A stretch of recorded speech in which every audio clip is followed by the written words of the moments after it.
15,000 மர வகைகள் இருக்குன்னு சொல்கிறாங்க. மரங்கள்னு எடுத்துக்கிட்டோம்னா நம்ம பகுதியில் நம்ம கண்ணுக்கு முன்னாடி பார்க்குறது ஒரு 100க்கு மேற்பட்ட வகைகளை பார்க்குறோம்.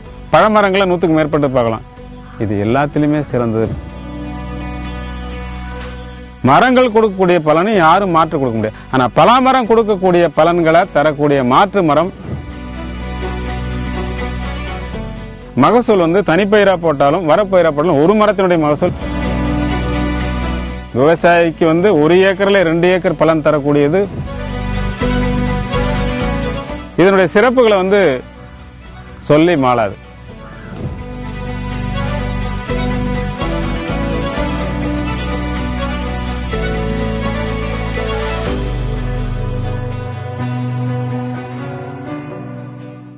இப்போ வந்து இது வந்து ஒரு மானாவாரி பயிர்னு சொல்கிறீங்க, வறட்சி தாங்கி வளரக்கூடியன்னு சொல்லியிருக்கீங்க. வறட்சியில் தான் சுவை அதிகமாக வரும்னு சொல்கிறாங்க. இப்போ வந்து ஒட்டு வெரைட்டியில் இதை வறட்சி தாங்கி வளரக்கூடிய தன்மை இருக்குமா? பொதுவாக வந்து குளோனிங்கில் பண்ணோம்னா அதில் ஆணி வேர் வராதுன்னு சொல்லுவாங்க. அப்போ வந்து விதை மூலம் வரத்தில் தானே உங்களுக்கு ஆணி வேர் இருக்கும், அதுதானே ஆழமாக போய் வறட்சி தாங்கி வளரும். அந்த ஒட்டு வெரைட்டியில் அந்த வாய்ப்பு இருக்குதா இல்லையா? அதாவது மரத்தினுடைய ஆரோக்கியம் எங்கே ஆரம்பிக்குதுன்னா வேரில் தான் ஆரம்பிக்குது. ஆரோக்கியமான வேர் இருந்தால் ஆணி வேர் நேராக போகும். எந்த வறட்சியிலையும் அது வந்து தனக்கு தேவையான தண்ணீர் எடுத்துக்கும். ஒட்டுச்செடி போடும்போது தேவையான தண்ணீரை வந்து வளரும்போது கூடுதலாக நீங்கள் கொடுக்கலாம், வளர்ச்சியை பாதிக்கும். ஒரு புயல் வந்தால் சாஞ்சிடும், வறட்சி வந்தால் காஞ்சிடும். அப்போ எது சிறந்தது? புயலாக இருந்தாலும் வறட்சியாக இருந்தாலும் ஆரோக்கியமான வேரை கொடுக்கக்கூடியது தான் வளர்ச்சிக்கும் மகசூலுக்கும் எல்லாத்துக்கும் அடிப்படை. அது விதைச்செடியிலேருந்து தான் கிடைக்கும். தரமான கன்றுகளை தரமான கன்று கிடைக்கூடியில் எடுக்கணும். இல்லைன்னா தரமான கன்றை நம்ம உற்பத்தி பண்ணணும்னா அதை சாதிக்க முடியும். இப்போ பலாவில் கிட்டத்தட்ட 70 வகை இருக்குதுன்னு சொன்னீங்க. நம்ம பகுதிகளில் எத்தனை வகை இருக்குது? நீங்கள் எவ்வளவு வகையை உற்பத்தி பண்ணியிருக்கீங்க? உங்கள் தோட்டத்தில் எத்தனை வகைகளை நீங்கள் நடவு பண்ணியிருக்கீங்க? 2021 ஜூனில் 100 ரகங்களை சேர்த்துட்டேன். இப்போ என்ன நிலவரப்படி பார்த்தோம்னா 120 ரகங்கள் வந்து நான் சாகுபடி பண்ணுறேன். ஒவ்வொன்றும் தனித்தன்மை ஒவ்வொன்றுக்கும் இருக்கும். ஒன்று நிறத்துலேயோ, ஒன்று அதனுடைய அளவுலேயோ, இல்லது காய்ப்பு திறன்லேயோ, அதனை ஒவ்வொரு தனித்தன்மையும் உள்ளது. ஒன்றோட ஒன்று ஒரு மாதிரியாக இருக்குன்னு சொல்லக்கூடியது இல்லாத ரகங்களை தேர்ப்படும். இதில் வந்து வெளியிடப்பட்ட ரகங்கள்லாம் 30க்கு மேலே இருக்குது. நம்ம தமிழ்நாட்டு ரகங்கள் வெளியிடப்பட்டது ஒரு 6 ரகங்கள் நான் வச்சுருக்கேன். கர்நாடகாவிலேருந்து கொண்டு வந்த வெளியிடப்பட்ட ரகங்கள், வெளியிடாத மற்ற ரகங்கள் ஒரு 20க்கு மேலே இருக்குது. கேரளாவிலேருந்து ஒரு 6 ரகங்கள் இருக்குது. மற்றது எல்லாம் நம்ம ஒவ்வொரு கிராமத்துலேயும் என்ன சுற்றி உள்ள கிராமங்கள்லேருந்து ஒரு விவசாயிகிட்ட போனோம்னா எது நல்லதுன்னு சொல்லுவாங்க. பெருசாக இருக்குங்கன்னு சொல்லுவாங்க, அதுக்காக ஒரு ரகத்தை எடுத்துக்குவேன். நல்ல சுவை இருக்குன்னு சொல்லுவாங்க, நல்ல நிறம் இருக்குன்னு சொல்லுவாங்க. ஒவ்வொன்றும் தனித்தன்மை. அதெல்லாம் சேகரித்து அதிலேருந்து சிம்பு எடுத்துகிட்டு வந்து பதியன் போட்டு இங்கே நடவு பண்ணி வச்சுருக்கோம். அந்த மாதிரி மொத்தத்தில் 120 செடிகள் வகைகள் என்கிட்ட இருக்குங்க. ஒவ்வொன்றும் ஒரு தனித்தன்மை. இதில் சிவப்பு ரகங்கள் மட்டுமே ஒரு 12 வகைகள் இருக்குது. அது அனைத்தும் கேரளாவிலும் அண்டை மாநிலம் வந்து கர்நாடகாவிலேருந்து கொண்டு வந்த ரகங்கள். வெளிநாடுகள்லேருந்து எதுவும் எடுத்துகிட்டு வந்துருக்கீங்களா? நம்ம நாடுகளில் உங்களுக்கு மட்டும்தானே? வெளிநாட்டிலேருந்து கொண்டு வந்து மலேசியா ரகம் 2 இருக்குங்க. மலேசியாவிலேருந்து கொண்டு வந்து கர்நாடகாவில் வச்சு அங்கேருந்து நான் கொண்டு வந்தது 2 ரகம். இன்னொன்று வந்து தாய்லாந்துலேருந்து கொண்டு வந்ததுங்க. அது வந்து டேங் சூர்யா. அது வந்து ஒரு ஹோம் க்ரௌண்ட் அண்டை மாநிலத்திலேருந்து ஒரு நர்சரியிலேருந்து கொண்டு வந்த ஒரு செடி. தாய்லாந்து டேங் சூர்யான்னு சொல்கிறதுங்க. அது நல்ல நிறமாக இருக்குது, சுவையும் இருக்குது. ஆனால் பண்ருட்டினுடைய பலாப்பழ சுவைக்கு அது ஈடுபடாது.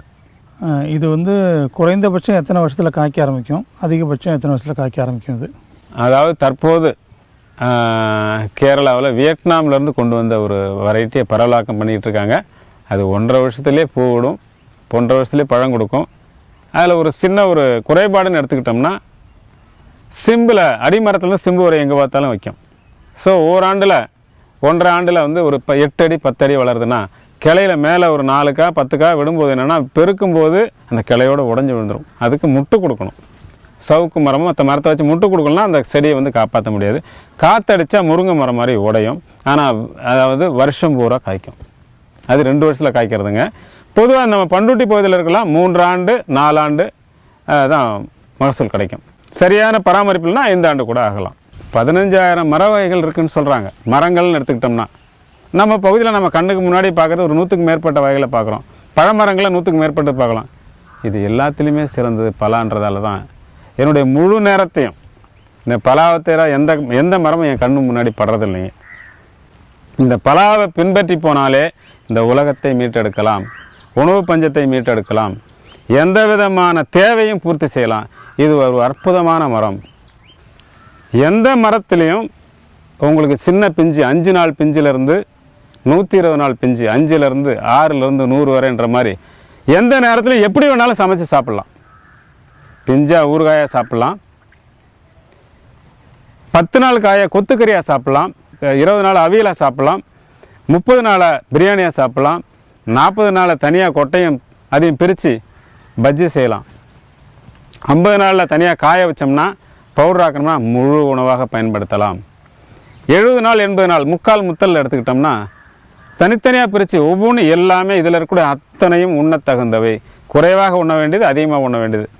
அதனால் இதில் வேஸ்டேஜ்ன்றது சேதாரம்ன்றது இல்லாத ஒரு பழம். பழத்தை எடுத்து பழக்கூழ் பண்ணால், பழக்கூழ் மாம்பழக்கூழ் என்னென்ன பண்ணலாமோ அத்தனையும் பண்ணலாம். ஐஸ்கிரீம் பண்ணலாம், மில்க் ஷேக் பண்ணலாம், பேக்கரியில் எல்லாத்துலேயும். இது வந்து இயற்கை நிறமையை கொடுக்கும், இயற்கையான ஒரு வாசனையை கொடுக்கும், இயற்கையான சுவையை கொடுக்கும். ஒரு இனிப்பு செய்யணும்னா சர்க்கரை இல்லாமல் இதை மட்டும் வச்சே நீங்கள் வந்து ஒரு பண்டம் செய்யலாம். இதனுடைய சிறப்புகளை வந்து சொல்லி மாளாது.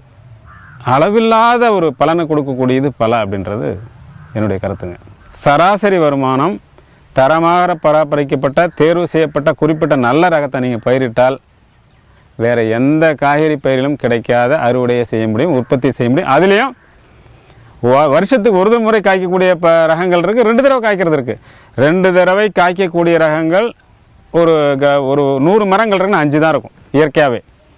நம்ம இப்போ பாலூர் பண்ணையிலேருந்து வெளியிடப்பட்ட ரகங்களில் 3 ரகங்கள் வந்து 2 தடவை காய்க்கும். சிங்கப்பூர் பலா 2 தடவை காய்க்கும், பாலூர் 1 2 தடவை காய்க்கும். பர்லியான ஒரு ஆராய்ச்சி இருக்குது, அங்கே வெளியிட்டது 2 வருஷத்துக்கு 2 தடவை காய்க்கும். பண்ருட்டியில் வந்து வருஷம் முழுவதும் பலா கிடைக்கும், 365 நாளும் பலா கிடைக்கும். இப்போ ஒரு ஏக்கரில் ஒரு விவசாயிக்கு வந்து அதிகபட்சம் 5-4 லட்சம் கிடைக்கும், குறைந்தபட்சம் 2லேருந்து 2.5 லட்சம் கிடைக்கும்னு சொல்கிறீங்க. இப்போ வரப்புகளில் வைக்கிறாங்கன்னா ஒரு மரத்தில் வந்து அது அதிகமாக கிடைக்குமா, இல்லை ஒட்டுமொத்த பிளாக் பிளான்டேஷனாக பண்ணும்போது கம்மியாகவும் வரப்புகள் நடக்கும் அதிகமாக இருக்குமா, அதுவும் இதே அளவு தான் இருக்குமா, ஈல்டு வந்து அதிகரிக்குமா? ஏன்னா மொத்தமாக பொதுவாக வந்து ஒரு பிளாக் பிளான்டேஷனோட மரத்தோட வளர்ச்சி கம்மியாக இருக்கும், ஆனால் வரப்புகள் நடும்போது அதோட வளர்ச்சி வந்து பிரம்மாண்டமாக இருக்கும். அதில் வந்து ஈல்டு அதிகமாக இருக்குமா இதை விட?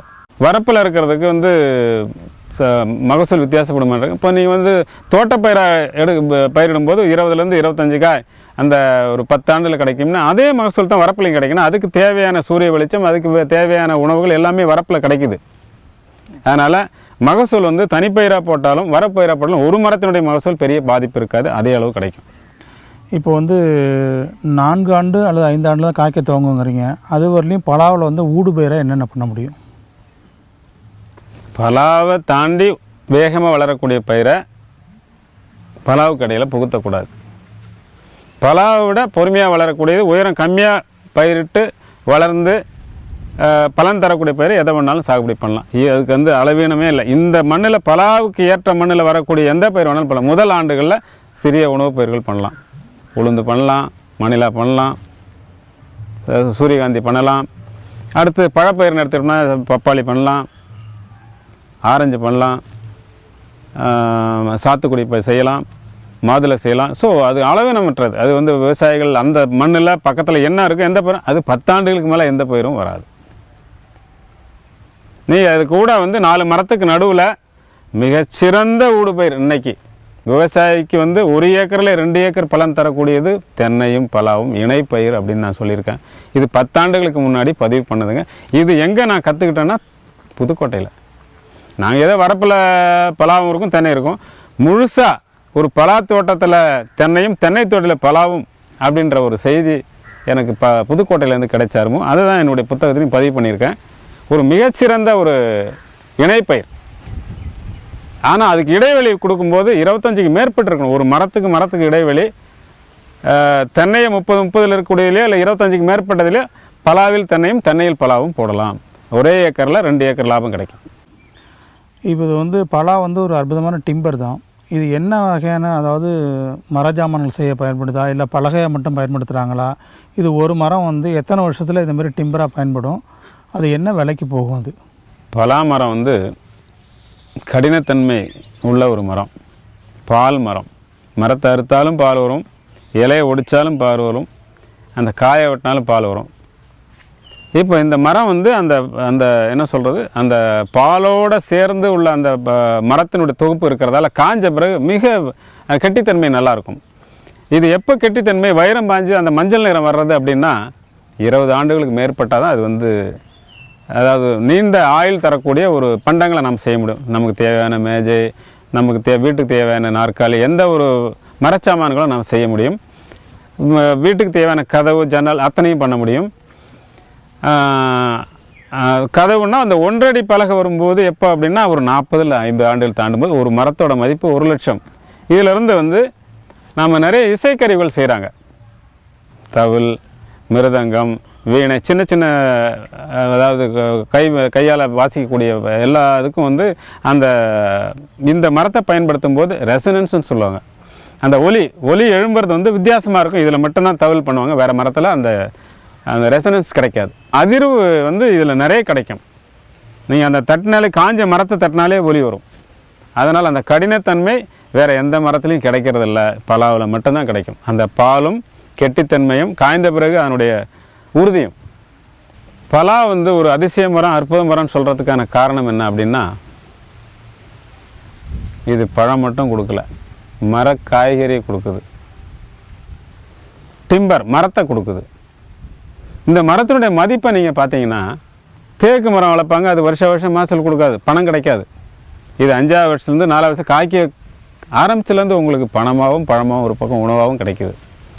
அதனோட தேக்கு மட்டும் போடும்போது 20 வருஷத்துலையும் வெட்டலாம், 30 வருஷத்துலையும் வெட்டலாம், 40 வருஷத்துலையும் வெட்டலாம்.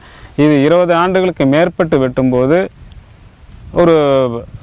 ஒரு குறைவான லாபம் தான் கிடைக்கும். 40 ஆண்டுகளை தாண்டி விற்கும்போது அதனுடைய அளவு வந்து விட்டம் 2 அடியை தாண்டணும். அது தண்ணீர் பாசனம் வந்தால் 30 ஆண்டுலேயே சாதிக்க முடியும். தண்ணீர் பாசனம் வறட்சியிலேருந்து 50 ஆண்டுகள் ஆகும். அப்போது அதனுடைய மதிப்பு ஒரு கன அடி தேக்கில் இருக்கிறதோட ரெட்டிப்பு லாபம் கிடைக்கும்.